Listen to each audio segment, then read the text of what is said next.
Hello guys, welcome back to my channel Jharna blog. তোমরা সবাই কেমন আছো? আশা করি সবাই ভালো আছো, আমিও ভীষণ ভালো আছি।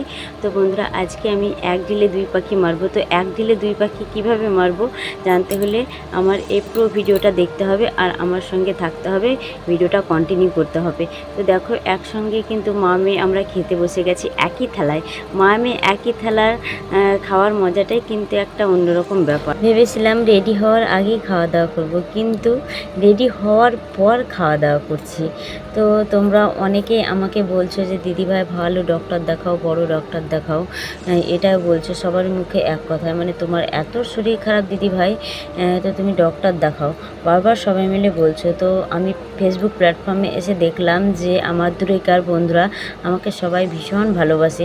আমার যদি একটু কিছু হয় তোমরা কিন্তু ভালোবাসা দাও অনেক কমেন্টের মাধ্যমে, তখন আমাকে না ভীষণ ভালোবাসে। এই যে একটা কেয়ার, মানে বাড়ির লোকজনের থেকেও বেশি কেয়ারিং কিন্তু তোমরা করো। আমার ভীষণ আনন্দ লাগে যে না, আমার কেউ নেই তো কি হয়েছে, আমার বন্ধুরা তো রয়েছে, সেটাই মনে হয় আমার। তো দেখো, গল্প করতে করতে আমি কিন্তু টোটো ধরে এখন চলে এলাম অনন্তপুর বাস স্ট্যান্ড। তো বাসে উঠে পড়লাম, আর বাসটাও কিন্তু খালি ছিল, ভিড়ভাট্টা ছিল না, তাই দেখো সিটে বসে পড়লাম। তো জানালার ধারেই বসলাম, মেয়ে আবার আমার পরের সিটে বসলো। ও জানালার ধারে বসতে পছন্দ করে, মানে আমাদের মা মেয়ের না দুজনের একটু গা গোলায়, বমি বমি ভাব লাগে, সেই জন্য আমার যেমন ছোটো থেকে হতো আমার মেয়েরও সেম একই, তো সেই জন্য ও পেছনে বসলো। তো এখন যাচ্ছি আর ভীষণ ভালো লাগছে। আর কোথায় যাচ্ছি ডক্টর দেখাতে সেটা কিন্তু তোমাদেরকে বলিনি। তো আমি যাচ্ছি বহরমপুর। যারা আমার কাছের ফলোয়ার্স তারা তো বহরমপুর চেনোই, আর যারা চেনো না তাদেরকেই বলে দিলাম। তো বাসটা একদমই খালি ছিল, মানে ভিড় ছিল না বলে ভালো লাগছিল, আর যদি ভিড় থাকতো না খুব কষ্ট হতো আমার, আবার মাজা ব্যথা খুব কষ্ট, তাই ভিড় ছিল না, খুব ভালোভাবে এসেছি। তারপর তো বাস থেকে নেমে ওভারব্রিজে নামলাম, তারপর এখন হাঁটি হাঁটি পাপা করে এখন যাচ্ছি। 5 মিনিট রাস্তা, সেই জন্য আর টোটো করলাম না, বেশি পয়সা খরচা করে লাভ নেই, এমনিতেই তো মেয়ের ভাড়া নিতে লেগেছে। তো দেখো চলে এলাম।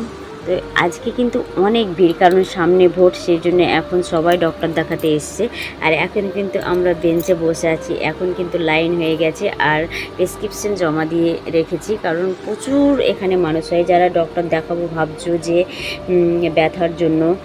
তো তোমরা তো সকলে জানো যে আমি কিন্তু ব্যথার জন্য এসেছি, আমার মাজা ব্যথা, গোটা গায়ে ব্যথা বলে আমি ডক্টর দেখাতে এসেছি। সত্যি কথা বলতে পৃথিবীতে মা বাবার চেয়ে মূল্যবান জিনিস কেউই হয় না।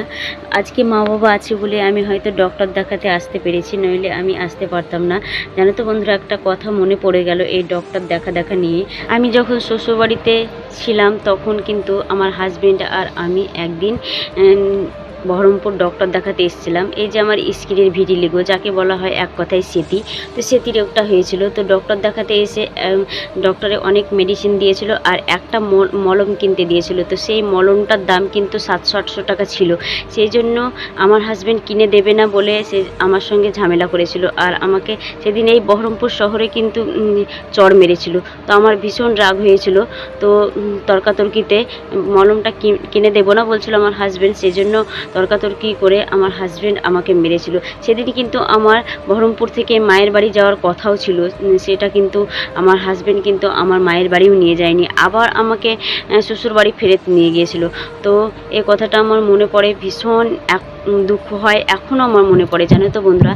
আর যেটা তোমাদেরকে বলছিলাম যে এক ঢিলে দুই পাখি মারবতে, সেটা কিন্তু আমি করতে পারিনি, কারণ মেয়ে ছোট, ক্যামেরা করতে পারিনি, আমিও করতে পারিনি, আর ওয়েদার ভীষণ খারাপ ছিল, সেই জন্য আমি দোকানে গিয়েছিলাম, সেটা কিন্তু তোমাদেরকে আমি দেখাতে পারিনি। এই যে দেখতে পাচ্ছ হাতে আমার একটা ব্যাগ, তো ব্যাগের মধ্যে থেকে এটা দেখে বুঝতে পারছো যে নিশ্চয়ই সোনার কোনো জিনিস আছে। তো হ্যাঁ গো দিদি ভাইরা, দাদা ভাইরা, হ্যাঁ আমি সোনার জিনিস কিনেছি। এই যে দেখতে পাচ্ছ এই পলা বসা আংটিটা কিন্তু আমি নিয়েছি, এটা অনেক দিনকার আশা ছিল আমার।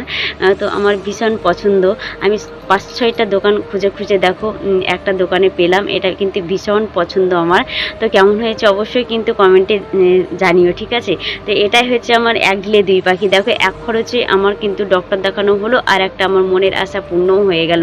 তো আজকের এই মিনি ব্লগটা কেমন লাগলো অবশ্যই কমেন্টে জানিও। তো আবারও পরের ব্লগে দেখা হচ্ছে, ততক্ষণ তোমরা অপেক্ষায় থেকো। Tata bye.